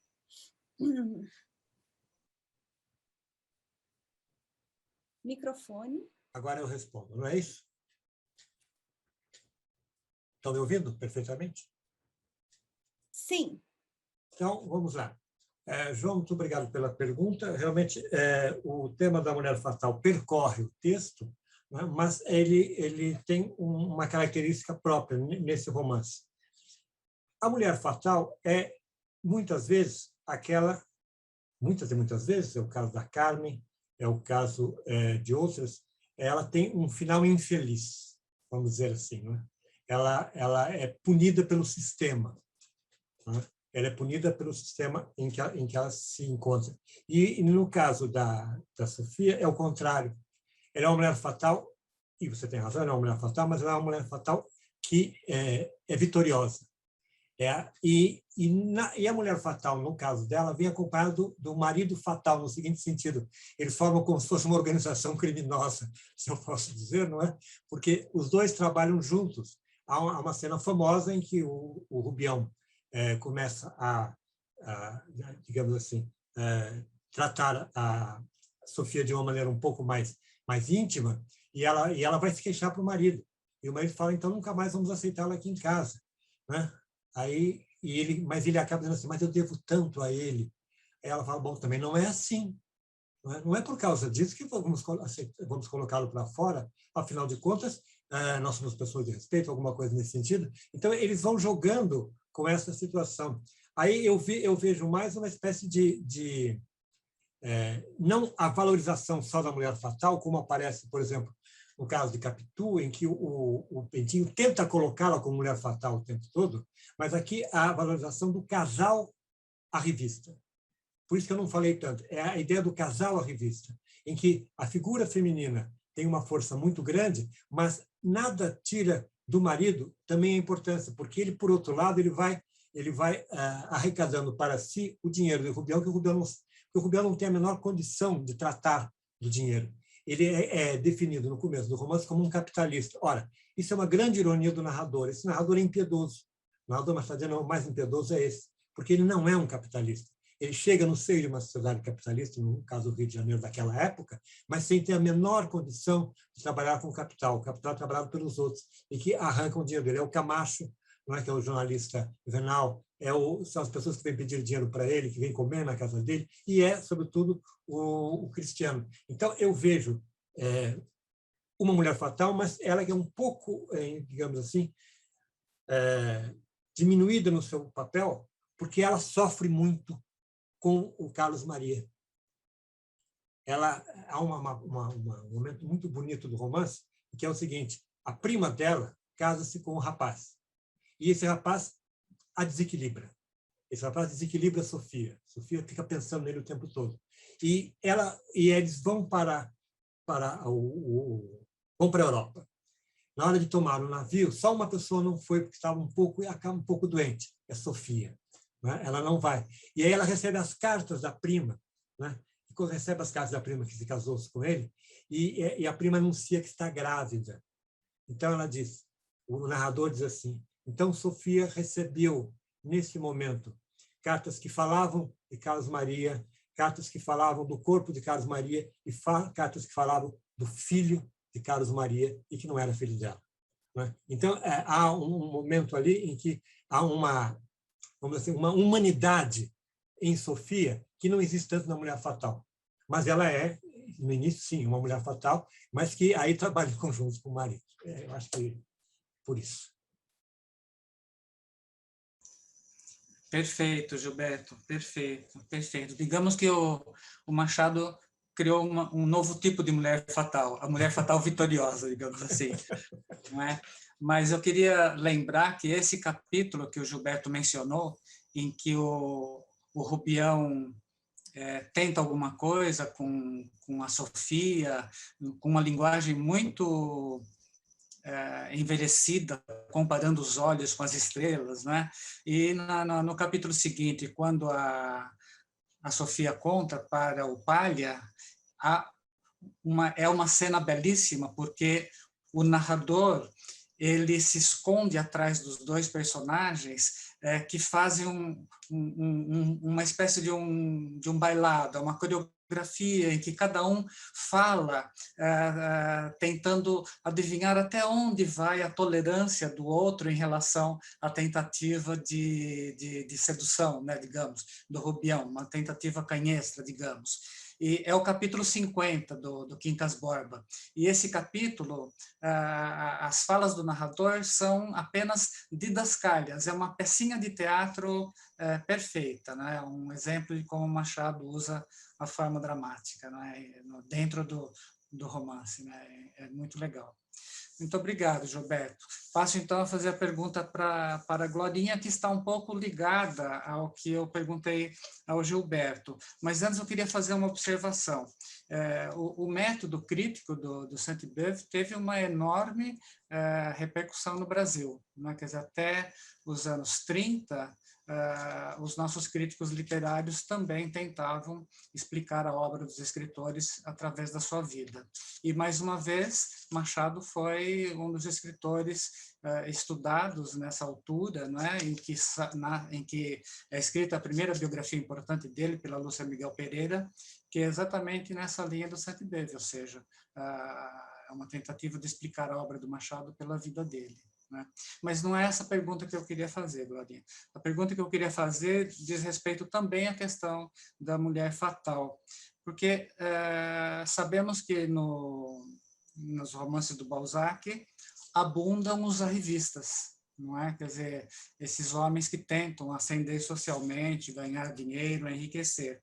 Mas eu perguntaria para você o seguinte: quem é a Sofia de Balzac? Joãozinho, essa pergunta é muito sacana, hein? Eu queria primeiro dizer duas coisas, porque eu não sou capaz de citar o Quincas Borba com o número de capítulo e tudo como você, mas eu acho que aí vou retomar um pouco do que está sendo falado sobre a Mulher Fatal. Eu acho que a Mulher Fatal do Machado é bastante diferente da do Balzac. A do Balzac é mais, digamos assim, essa que a gente está habituada a ver, né? Por exemplo, a Fedorá. Mas eu me lembro perfeitamente que vocês estão falando aí do casal, da dinâmica do casal, eu me lembro perfeitamente de um capítulo que eu acho que cabe aqui, ainda não estou respondendo a sua pergunta, é que o Carlos Maria, não, desculpa, o Palha, ele quer ajeitar o Rubião com a Maria Benedita, né? Exatamente isso. E aí eu me lembro que ele insiste, o Palha, para Sofia conversar com a outra, conversa de mulher, vai cair melhor e tudo, né? E a Sofia resiste. Isso eu achei uma das coisas, para mim, me marcou muito da leitura do livro, e tem uma frase, aí eu não lembro o capítulo, mas eu me lembro bem a frase. E os ciúmes, que tem tantas formas, inventou mais essa. Você ter ciúmes do que você não quer ter. A Sofia não queria o Rubião, mas também não queria ceder o Rubião, né? Então, eu acho que o termo de mulher fatal empregada para personagens balzaquianas adquire uma outra conotação do que no Machado. Eu não sou machadiana, hein? Desculpem os dois machadianos, mas eu tenho a impressão que fica bastante diferente. E, de fato, se você for pensar no conjunto da obra do Balzac, que tem a Fedora, que é mais do que cantada em prosa e verso como a mulher fatal, e, sobretudo, porque tem um contraste da outra moça, que é muito leiga e tal, né? Então, eu acho que a figura do revista é muito mais forte, obviamente, na comédia humana do que a figura da mulher fatal. E o revista é o indivíduo que vai cada vez mais se dando bem. E eu acho interessante também, como a gente tem várias figuras de mulher fatal, tem a tua revista também no Balzac. Porque no Balzac você vai ter revistas de todos os perfis. Então, você tem, como eu já falei, o Lucien de Rubempré, que não consegue emplacar.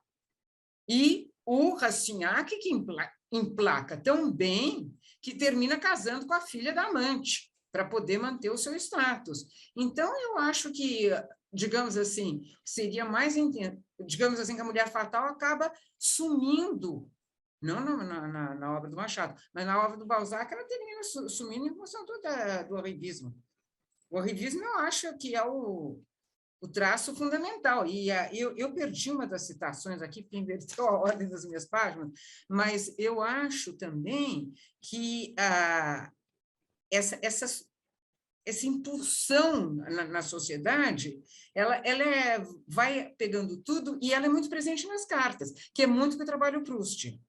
O Proust ele fica muito chocado, quer dizer, eu já tinha lido o texto fazia muito tempo e fiquei muito surpresa, porque você sabe que você volta na leitura, depois você já tem outros intermediários, né? Eu fiquei muito surpresa com esse negócio da vulgaridade, com como ele usa a correspondência como uma continuação da ficção. E, na verdade, mesmo em termos de linguagem do Balzac, né? Não sei se eu respondi bem a sua pergunta, porque andei tantos caminhos, se você quiser repetir, ou então depois a gente fala no telefone. Bem, há mais questões? Vou ver se a Cláudia me encaminhou alguma coisa. Não. Então, para aproveitar aí o tempo e esta aula rara que nós tivemos hoje, não é? Aqui, digo, raríssima, eu gostaria de propor uma questão. Então, o professor Gilberto quer falar? Então, pode falar. Desculpa, só eu queria fazer uma observação sobre o que a Glória disse e que chamou muito minha atenção, que você falou do Lagarde de Michard, não é, Glória? E eu acho isso importantíssimo, importantíssimo.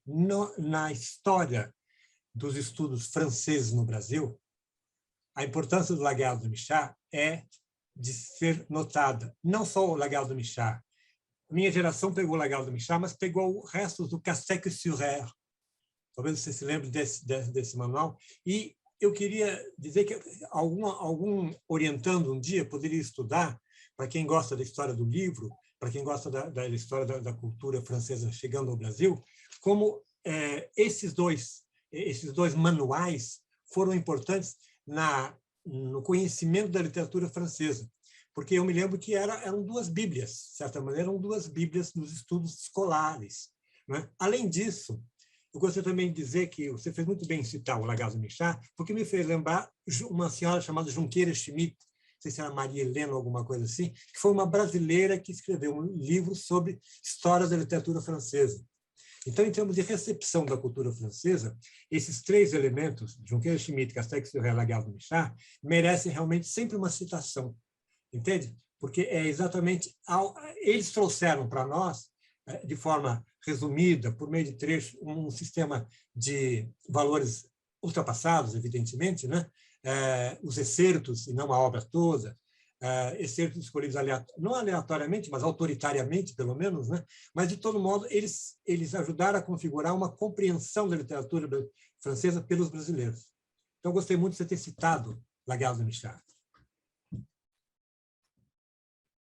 Posso falar?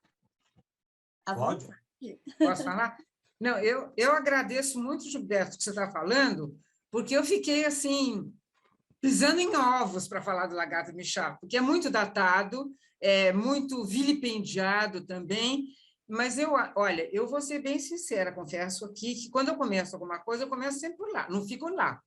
Mas eu começo sempre por lá e você tem essas coisas interessantes. O capítulo do Proust, sobre o Proust, começa com uma citação do Conte de Saint-Beuve. E eu acho também que ele dá um chão para você manipular as coisas, porque senão o fato vai se perdendo. Nós vivemos um momento em que as pessoas se debruçam muito em cima da análise e muitas vezes o fato tem que aparecer, né? Então, eu fico contente que você tenha achado bom o Lagarto Michar, exatamente o que você está falando. Eu estava conversando com a Márcia, eu disse assim, vou falar do Lagarto Michar, quem sabe se tem algum candidato a mestrado, por exemplo, que quer estudar isso, porque eu acho que isso se propicia um estudo bastante interessante, de cotejar com outros, você citou o Castex, né? Porque o Lagarto é mais ilustrado, é bonito, é muito atrativo, é muito atrativo. Porque eu tenho ficado um pouco impressionada, como eu disse, eu morro de medo de falar uma coisa e as pessoas acharem que eu estou esnobando, mas eu outro dia fiz uma reunião com ex-orientandos e fiquei assim, bouche bée, de boca aberta, porque nenhuma das pessoas, olha, tinha 3 doutorandos, tinha 3 doutores e 2 doutorandos. Nenhum deles, não eram de literatura francesa, mas nenhum deles tinha nunca, na vida, ouvido falar de L'Abbé Prévost e Manon Lescaut. Então, eu acho que essas coisas precisam ser... não precisa você passar o dia inteiro falando nisso, mas eu acho que são coisas que seria interessante se forem recuperadas. Eu sempre penso nesses... Tem um acontecimento, e aí todo mundo comenta, analisa, daqui a 20 anos a pessoa vem, mas o que aconteceu nesse 11 de setembro? O que aconteceu? O que deu origem a tanta coisa? Então, eu acho que eu agradeço aí o seu apoio, a minha menção ao Lagarto Michar. Eu acho que propiciaria um trabalho interessante sobre a história da literatura francesa, a divulgação da literatura francesa, porque era uma bíblia. Mas, num certo momento, que isso acontece, tem também depois o volume de publicação que vai vindo. Teve uma certa época que você tinha era aquilo. Ou você olhava naquele lugar, e vou contar uma anedota. Há muito tempo, eu acho que você já estava no curso de francês, Gilberto, você vai me falar se sim ou não, que o curso resolveu que ia fazer, o Ítalo Carone ainda estava. A gente resolveu que ia fazer uma história da literatura francesa para alunos brasileiros. Você estava?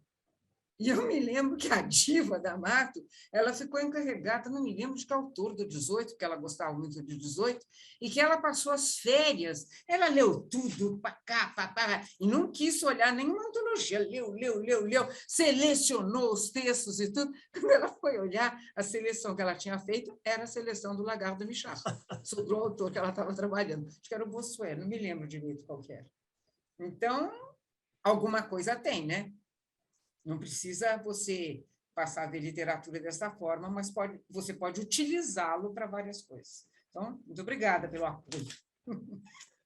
Bom, eu lembro que nós continuaremos amanhã, às 14h30, com a presença do Etienne Sautier e do Felipe Mauro. Conversaremos mais sobre Proust, agora a presença do Proust no Brasil, nesse mesmo canal do IEA, às 14h30, amanhã, quarta-feira. Estamos quase terminando, não é? Depois eu vou ter que tomar um café com vocês para fazer as minhas questões. Agora fiquei com vontade, mas não temos mais tempo. Professora Marisa, tem uma questão do professor Etienne no chat. Tem, eu não vi, desculpa. Tá. Quer fazer? Bom, mas Quer agora... que eu leia, professora? Não, já são 14... Até posso, sem problema. Ou, como quiser. Já são 14h25, nós temos que terminar às 14h30. Então, eu vou falar para o Etienne apresentar a questão, e aí, a partir daí, nós também passamos a palavra aos nossos professores, e eles respondem e encerramos, para encerrarmos no tempo, tá bom? Então, muito obrigada a todos. Eu também encerro aqui a minha participação e guardo a questão para uma outra oportunidade. Etienne, por favor, e depois Sim. concluímos. A minha pergunta tinha referência também com a ligação à dimensão canônica do Lagarde de Michard e do Mitterrand, que é outro manual assim de literatura que foi vilipendido, que dá uma visão muito conservadora da literatura, mas também ainda foi muito usado. A dimensão de consagração, que é a entrada nesses manuais, e, além do mais, o fato que alguns autores que entram nesses manuais podem, com o tempo, deixar de ser literatura para passar do lado da história da literatura. Ser autores que se lê muito menos. Eu penso, por exemplo, no Abbé Prévost, que é um exemplo super interessante, porque o Abbé Prévost vai entrar no programa do BAC o ano próximo, na França, no programa do equivalente vestibular do BAC, e a gente estava comentando com colegas, professores e com editores também, que no fato de Manon Lescaut ser, hoje em dia, não ser um clássico, com certeza, mas ser um clássico bem menos lido que já foi. Está, pouco a pouco, eu acho, passando do lado da história da literatura, em vez de ser do lado da literatura. E talvez essa entrada no programa do BAC reacorde essa leitura de Manon Lescaut, do Abbé Prévost.